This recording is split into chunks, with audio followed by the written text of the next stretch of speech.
Hay coches que son solo eso, coches. Y luego hay otros que, bueno, que se convierten en parte de la historia de un país. Hoy nos metemos de lleno con uno de esos, el SEAT 124. Y es que no hablamos solo de un coche. Para toda una generación fue el sonido del progreso, el símbolo de que algo estaba cambiando en España. Fijaos en esto. No es una simple portada. Es el manual de usuario, sí, de 1975. Pero representa mucho más. En la España de finales de los 60, tener un coche como el 124 era la prueba tangible de que las cosas iban a mejor. Era el coche que iba a llevar a las familias de vacaciones por primera vez, la demostración de que el esfuerzo tenía su recompensa. Para entender bien el 124, tenemos que viajar a su época. España estaba en pleno desarrollismo, un periodo de crecimiento económico brutal. El país estaba industrializando a toda velocidad y con ello nació una nueva clase media que tenía aspiraciones, que quería más. Y claro, esa nueva clase media necesitaba un coche. Y es justo ahí donde el 124 dio en el clavo.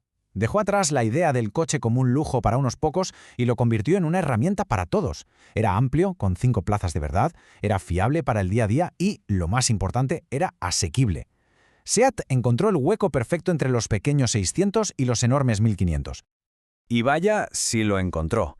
Casi 900.000 unidades. Este número no es solo una estadística de producción, es la prueba de su impacto en la sociedad. Pensemos un momento en cuántas familias, cuántas historias y cuántos kilómetros hay detrás de esa cifra. Fue, sin duda, un auténtico fenómeno. Pero, a ver, ¿de dónde salió este icono tan nuestro? Pues, curiosamente, su pasaporte original no era español, sino italiano. La leyenda del 124 en realidad empezó a escribirse en Turín. Así es, el SEAT 124 era en esencia un Fiat 124 que se fabricaba aquí, en España, bajo licencia. Que esto era algo muy normal en la época, Pero SEAT supo darle un toque propio, lo adaptó al mercado español y lo evolucionó hasta que lo sentimos como algo genuinamente nuestro. Y con imágenes como esta, viajamos en el tiempo. El puesto de conducción sacado del manual era un ejemplo de cómo hacer las cosas bien. Un velocímetro grande, claro, un cuentarevoluciones en las versiones más equipadas, todo muy funcional. Comparado con lo que había hasta entonces, esto era pura modernidad, un diseño limpio pensado para conducir. Y este era el corazón de la bestia.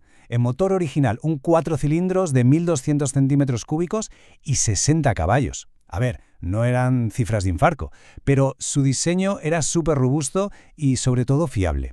Era un motor que respondía, que tenía genio, que aguantaba lo que le echaran. Por eso valía para todo. Para taxis, para la policía, para lo que fuera.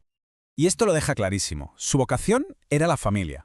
Detalles como el funcionamiento de las puertas, el espacio que había dentro o un maletero de 385 litros, todo estaba pensado para ser práctico, para el día a día. No era un coche de capricho, era una herramienta para vivir. Pero claro, una cosa es lo que dice el manual y otra muy distinta es la sensación al volante.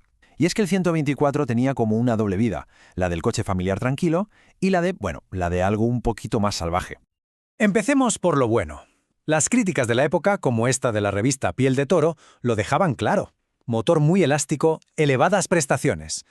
Los conductores notaban que el coche tenía nervio, que empujaba con ganas, sobre todo en las versiones más potentes, que llegaron más adelante. Pero siempre hay un pero. La misma crítica señalaba uno de sus puntos débiles más famosos, casi legendarios: frenos muy justos. Dicho de otra manera, el coche corría mucho más de lo que era capaz de frenar. Se le exigía un poco y simplemente los frenos no daban la talla. Aquí tenemos el resumen perfecto. Junto a virtudes como el motor o la caja de 5 marchas, que era una pasada para la época, aparecen esos defectos que eran la comidilla de los dueños, que si los asientos eran incómodos, que si los acabados regular. Y ojo, de nuevo ese detalle técnico, el reparto de pesos, muy cargado delante, un detalle que nos lleva a su rasgo más famoso. Y aquí está, la frase que define la leyenda del 124. Se van de atrás. Se convirtió en un cliché, casi en un chiste, y para muchos en una verdad muy real. El coche tenía una tendencia clarísima a sobrevirar, a que la trasera quisiera adelantarte en plena curva. A ver, ¿y por qué pasaba esto? Pues era un cóctel de varias cosas. Por un lado, ese reparto de pesos, un 55% delante y solo un 45% detrás, con lo que la trasera iba muy ligera. Si a eso le sumas un motor con alegría y una carretera un poco delicada o mojada, pues el resultado era un coche que exigía manos, que exigía saber lo que se llevaba entre manos. Era, como se decía, un coche para entendidos. Pero ojo, que el 124 no era solo un coche para irse de tramo, ni mucho menos. Su éxito también estuvo en que era increíblemente versátil. Había un 124 para casi todo el mundo. Es que la gama era súper completa. Teníamos la berlina de 4 puertas, el coche de toda la vida. Luego estaba la versión familiar de 5 puertas, que era perfecta para familias grandes o para trabajar. Y por supuesto, el espectacular Sport Coupé, que era otra historia, con una carrocería preciosa y un espíritu de gran turismo total.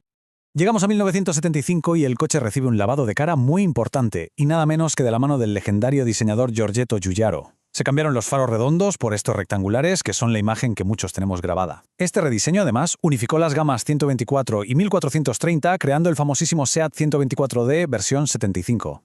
Y ahora, un detallito para los más cafeteros. Cuando SEAT compró la fábrica de Auzi en Landaven, en Pamplona, la producción del 124 se mudó allí a partir del 76. Por eso, los coches de esta última etapa son conocidos entre los aficionados como los Pamplona, un apodo que demuestra el cariño y el nivel de detalle con que se seguía el modelo. La producción aquí terminó en 1980, pero la historia del 124 estaba muy lejos de terminar. Su leyenda siguió creciendo en los rallies y, sorprendentemente, en un lugar muy lejano. Claro, con ese carácter que tenía, ¿dónde iba a acabar? Pues en los rallies, en manos de pilotos míticos como Salvador Cañellas o Antonio Zanini, las versiones más potentes, los famosos FL, dominaron los campeonatos nacionales, y el momento cumbre llegó en 1977, con un increíble tercer puesto en la general del Rally de Montecarlo. ¡Casi nada! En 1980, el último 124 salió de la fábrica de Pamplona. Parecía el final del camino. Pero ¿qué pasa cuando un diseño es tan bueno, tan robusto y tan exitoso? Pues que a veces, contra todo pronóstico, consigue una segunda vida. Y aquí viene el giro de guión, que es alucinante. Los moldes de la carrocería del 124 rediseñado se vendieron a una empresa de la India, Premier Automóviles. Y allí el coche renació como el Premier 118N y se siguió fabricando, con algunos cambios, hasta finales de los 90. Un icono español viviendo una segunda juventud como coche popular en la India. Es increíble. Y todo esto nos deja con una última reflexión, ¿no? El SEAT 124 nació para ser un coche práctico, sensato, para esa nueva clase media española, pero su motor, su carácter y hasta sus defectos lo convirtieron en una leyenda de los rallies y en un coche de culto. Así que la pregunta es, ¿puede un coche ser solo una cosa? ¿O quizás su verdadera grandeza está precisamente en esa dualidad?